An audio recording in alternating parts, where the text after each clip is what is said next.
Fiance cheated on me, so I effed her mom.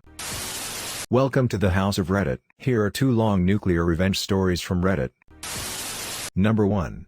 Fiance cheated on me, so I effed her mom. I thought I had met the perfect woman. We met in the last year of college. We met at a party and hit it off instantly. She was a beautiful blonde with sun-kissed skin and she could have been a model. She was kind, compassionate, sympathetic, a good listener, and had an active life with many friends. She liked my friends and it was awesome over the 3 years we knew each other and how our friend groups merged. Several of our friends began dating each other. It was some of the best times of my life. I was on for a postgrad in finance and she had a degree in contract law. This is just to say we ended up being successful in our own rights. I wasn't a super athlete but let's just say I was built. But I'm very shy and didn't have a lot of prior relationships prior to meeting her. The first evening we met, we were smitten. First night we talked all night. Then it went to texting/phone calls daily, then weekly dates, then after a year, when I started working my new job, she moved in. I loved her family and her family loved me. It was a whirlwind romance. After 2.5 blissful years of overseas vacations, hiking trips and luxury vacations I proposed to her. She said yes. I was over the moon. She was doing all the planning for the wedding. We were talking about our futures together, buying a house, children and family trips that we were going to take together and all such things like that. Then it happened. One evening after we both get home to our apartment, she is a little distant. I think I noticed it right away as we were always very affectionate towards each other. This would only happen about once a week for the first month after proposal but then it was more frequent. I would have been none the wiser except that I used to listen to a lot of Reddit on YouTube. So, I waited and observed. These bouts of ignoring me would only last a couple of hours then she would be right back to normal. But after 6 months, she was like this almost every night. Sex was still great. Relationship with her parents still great, but over Thanksgiving at our parents' home, she was standoffish towards me in front of her mother. Now her mother was a very observant woman. She pulled her daughter aside to talk to her and I could hear them arguing. After some heated but muffled words they returned to the rest of the family and carried on like nothing was going on. I figured I could ask her about it later and did. She was not willing to talk about it and asked me to wait till we were home to discuss it. I agreed as I loved her deeply and thought we could work through anything. Her mother was an older version of her. Same stunning looks, just a few grays in her long thick blonde hair. This is important later. Back home I asked her about it, and she was unwilling to discuss it. When pressed on it for a week she finally confessed that a guy at her work was trying to get to know her better. She wanted to be forthcoming so she showed me her phone and as I looked through it I noticed that all the texts that would have happened during the time she was withdrawing from me were removed. There was nothing untoward in the texts. But I did go into her phone settings and turned on her locator on her phone as we shared the same phone plan. And I honestly thought it would make me see that she was not doing anything wrong. Boy was I wrong. That second weekend after Thanksgiving she had a company Christmas party. I had planned on going but came down with food poisoning and had to back out. She had a girlfriend pick her from our apartment as they planned on drinking a lot. He had a designated driver for the evening. We had planned on going out all night so I told her to have a blast and I would see her in the morning. So, as I'm puking my guts out and barely able to get off the toilet for more than 30 minutes, I grabbed my phone and watched her location. First it was a restaurant, then the venue of the company party, then a bar. None of this alarmed me until I saw her phone stop in a downtown hotel. At this point I was miserable in more ways than 3. Projectile vomiting out my butt, mouth and now soul. I finally fell asleep due to sheer exhaustion at 2 a.m. At 7 a.m. I awoke and saw she was still at the hotel. At noon she finally comes home, and I am on the mend. She loves me up and I asked her about the previous night without mentioning anything about knowing her locations. She talks about the restaurant, party, the bar, but then says she went to her girlfriend's house to crash for the evening. First lie. For the next 3 months she has to start working later and later, 3 to 4 days a week. As I start asking her about it, she becomes more and more defensive. I talked to her mom one evening when fiancé didn't come home until late. I asked her mom about the Thanksgiving conversation and she admitted to me that she thought her daughter might be stepping out of our relationship, because of how she read her body language. She also said that her daughter was being more and more distant with her in their weekly texting conversations. With all this speculation that was going on in my mind I kept it to myself. 2 weeks later at work I ended up getting a new project at my company that was going to require me to fly out of town, Monday through Friday, for the next 5 weeks starting in 2 weeks. It came with an increase in salary, and as I broke the news to my fiancée, she was delighted for me. I didn't think though that she was excited for the same reasons I was. So, I went online and ordered 4 motion-activated spy cameras for my apartment. I put one in the living room/entry area, one in the kitchen, one in our bedroom and one looking down our hallway. They were very small and connected to the internet via a hidden network so they couldn't be spotted on the Wi-Fi network. I secured the cams with a password and waited. On my first week out she had girlfriends over the first 2 nights and never worked late once. The third night a guy came over. I was enraged. I'm sitting there in my hotel room screaming at the monitor and calling her every name in the book. Then they went all the way, first on the couch, then in our bed. She bent for ways for him that I didn't know were possible. What was the worst was as I am watching them get it on I call her to see how her day went. She hears her phone ringing and holds her hand up for him to stop doing her bum and answers the call. I ask why she is breathing heavy and said she was at the gym working out. As soon as the call is over she goes right back to doing the dirty. When I got home Friday evening, I ignored her and went right to bed, and early Saturday got up and went cycling. I was so upset that I didn't even realize that I biked over 50 miles from our apartment. The furthest I had biked before was 30 miles. But that day it was 3 times more. Getting back absolutely exhausted I showered. Then she and I went out that evening and had fun with our friends and had a lot to drink. I was bursting inside. Heartbreak, anger, rage, feelings of betrayal all swirled around in my heart and mind. She, who used to be so attentive, was oblivious to all this. It hurt so much because I loved her so much. I finally confided in one of our mutual friends and he told me that they all knew about it for months. I was finally told, they all felt sorry for me, but no one again said a damn thing to me. Which is why they stopped inviting us out with them. I hadn't noticed it before, but I could look back and see that about 3 months prior they gradually invited us/me less and less. So, I figured I would try and win her back. The next weekend I planned the entire weekend as a complete weekend of spoiling her in every way. Wined and dined, pampering, massages, rubs, and talking to her about future plans and about how much I loved her. I knew I was starting to break through when after her 4th glass of wine she started to cry, and I could tell the guilt was coming up to the surface. I asked her what was wrong, but she would choke up every time she tried to speak. I then told her that if she did something in her past or was having some kind of conflict in her mind that she needed to speak to me about, that I was more than willing to talk with her about it, and if forgiveness was needed then I was more than willing to forgive and move on. The only words that came out of her mouth and her was how much she loved me. It actually hurt to hear that from her, as I now had 4 separate videos of her and the other guy in her apartment getting it on. Over the next 8 weeks of traveling for work, I recorded over 41 hours of her doing the deed with what I found out was her co-worker. She never worked late once while I was gone. I tried every weekend to be extra attentive and each week she got more and more distant. After watching this for 8 weeks I was done, so I devised a 12-step getaway plan. 1. Gather evidence. 2. Get her out of the way. In order to execute my plan, I scheduled a 2-week exclusive getaway trip for us at an all-inclusive resort Barbados. She was ecstatic. Then a week before the trip I claimed I had to back out and told her to take a friend. I knew it was over when she showed no disappointment that I couldn't go. She scheduled coworker to go with her. 3. Terminate our apartment lease. 4. Find a job in another town.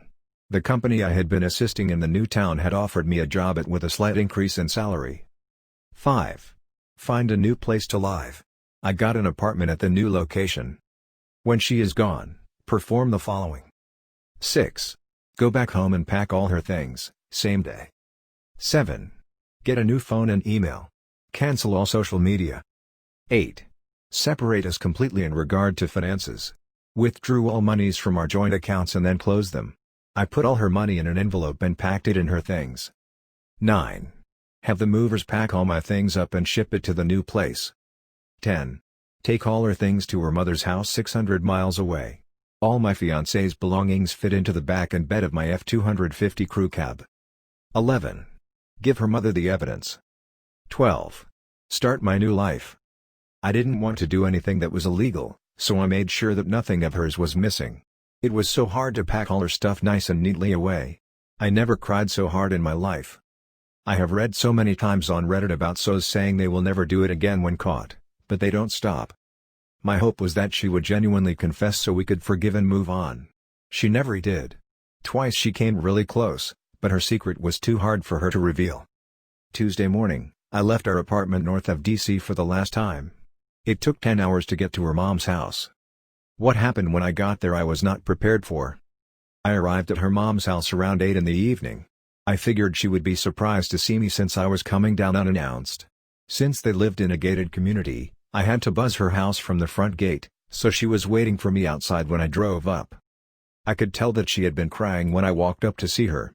I asked her what was wrong and she hugged me, bawling that she thought her husband was cheating on her with a much younger, skinnier, and prettier woman. Dumbfounded, I just held her for what was probably 10 minutes. She soaked my right shoulder with her tears and snot. When she finally composed herself, I asked if we could go in a talk.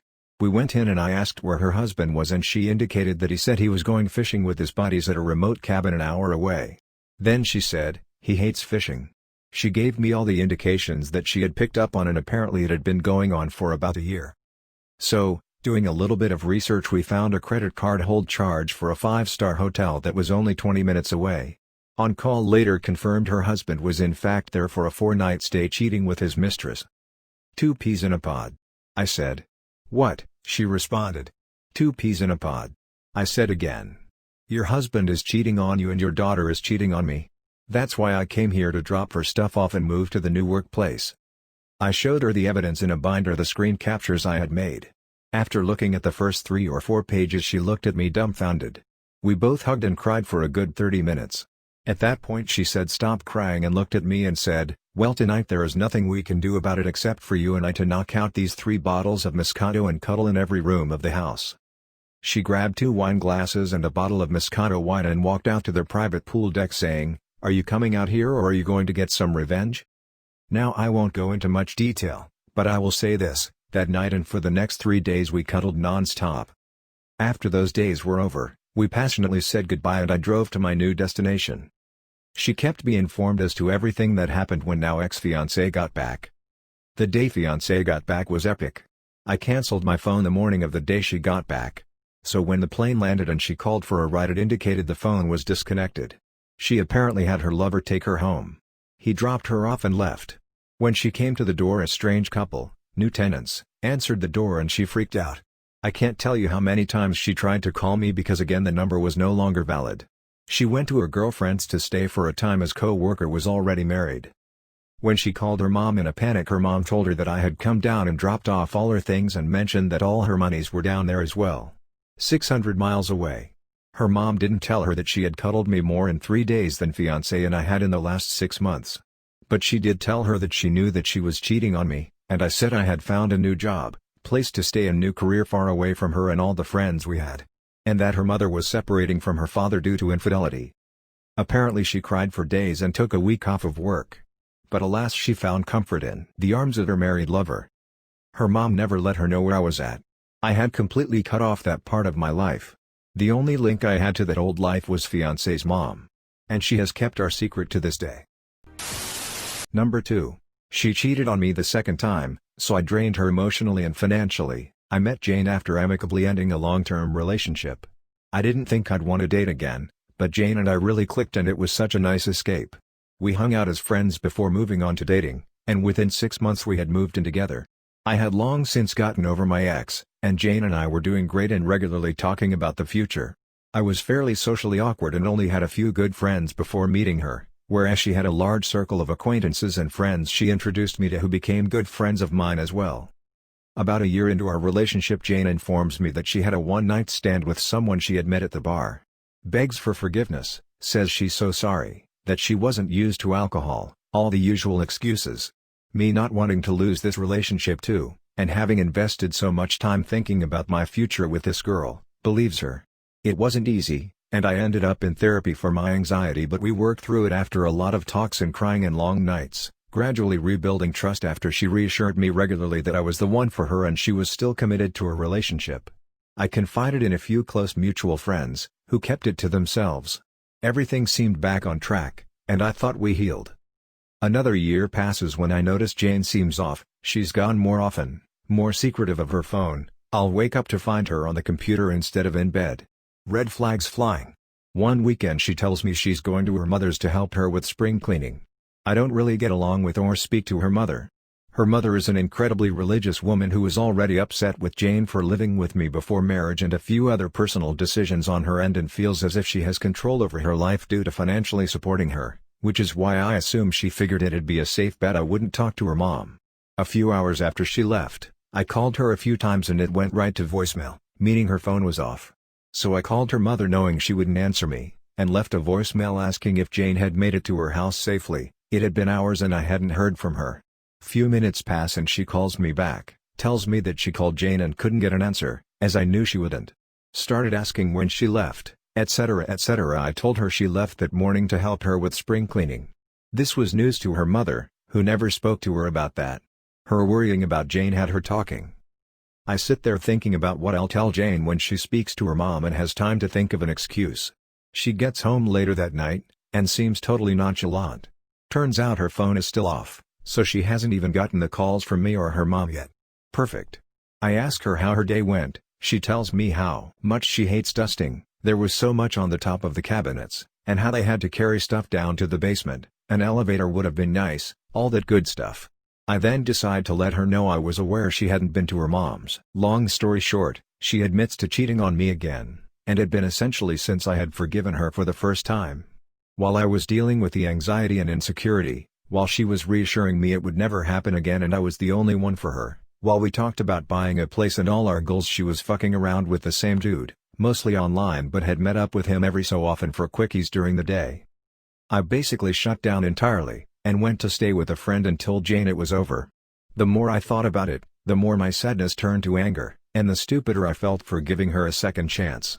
I had wasted 2 years of my life and made myself vulnerable to someone I fell in love with, who I thought loved me, and made a fool of me. Jane was inconsolable, calling me, my friend who I was staying with, texting and threatening to show up in hopes of fixing it. She was on the verge of a breakdown, claiming she'd do anything, talk to therapists, give me total access to her accounts, anything she could do to make it right. To take back the past. This is when I saw the opportunity to get back at her. I told her I wanted to be able to forgive her, but big changes needed to happen in order for me to do that. She jumped at the opportunity. I told her I needed to be sure she was serious about our future. First, I wanted to look at renting a bigger place, somewhere without bad memories.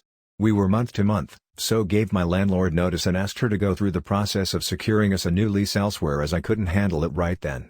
I then told her that if we're going to learn to trust again, I want to start taking steps towards an engagement. I don't want to focus on the past.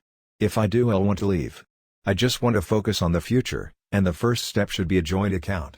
That I still trust her with finances, to which she agreed. I deposited a few hundred into the account, told her I had spent the rest of my savings on paying 2 months advance rent to my buddy I was staying with and he'd give it back to me in installments since I'd be moving out sooner than planned. Now that this was set up, I figured I wanted to ruin her social life. But I knew it would take some more plotting to do that.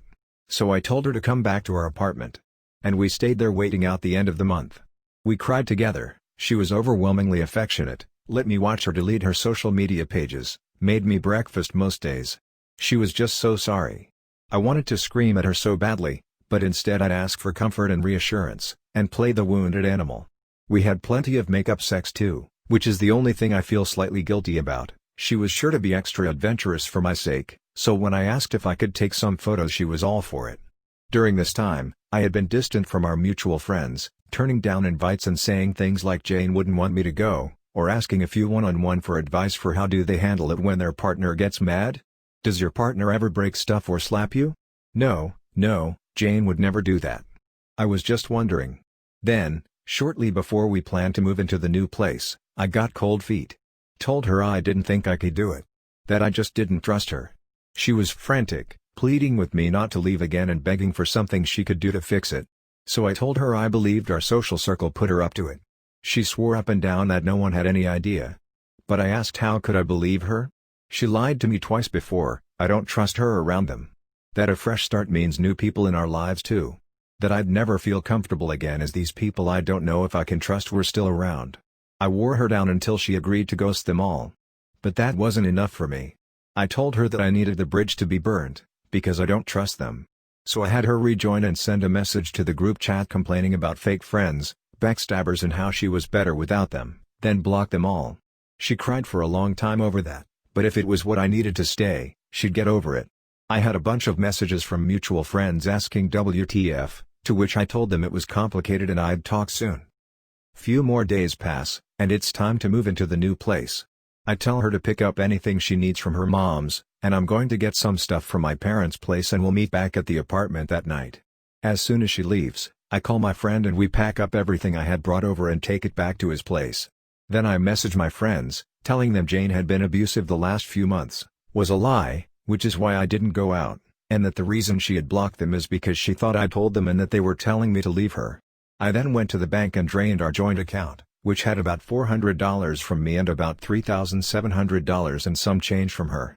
Then I sent an email to Jane's mother claiming to be an angry ex who had access to my phone, including all those sexy time photos I took with Jane. Just thought you should know what your whore daughter and that piece of shit get up to. And lastly, I had my friend hit me in the eye twice, swelling it up, then blocked Jane and asked two of our mutual friends to meet up with me. And just like that, it was over. I told them how Jane had become mentally and physically abusive for over the past few months after I caught her cheating. I showed them the screenshots of her chats with this guy.